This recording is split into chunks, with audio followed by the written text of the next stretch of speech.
Hello friends मु स्वागत करुँची मो यूट्यूब चैनल को। फ्रेंड्स आपण आज वीडियो कलिकतार सबुठार फेमस स्थान ऐतिहासिक प्लेस।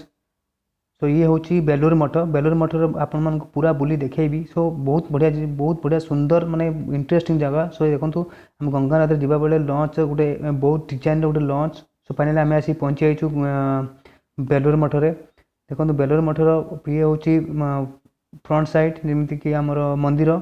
तो मंदिर चारिपटे बहुत फूल बगीचार मतलब सिस्टम अच्छी। तो देखो बहुत माने भल लगे इंटरेस्ट लगे।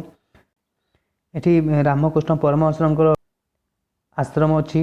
आठी विवेकानंद प्रतिमूर्ति भी अच्छी। माँ शारदा देवी प्रतिमूर्ति अच्छी। मुझे पूरा बुली देखेबी। सो आप चैनल को बनी रुहतु। सो लास्ट देखो आपको बहुत भल लगे। फ्रेंड्स ये हूँ लाइब्रेरी सब प्रकार मैंने बही ये अवेलेबल रोचे।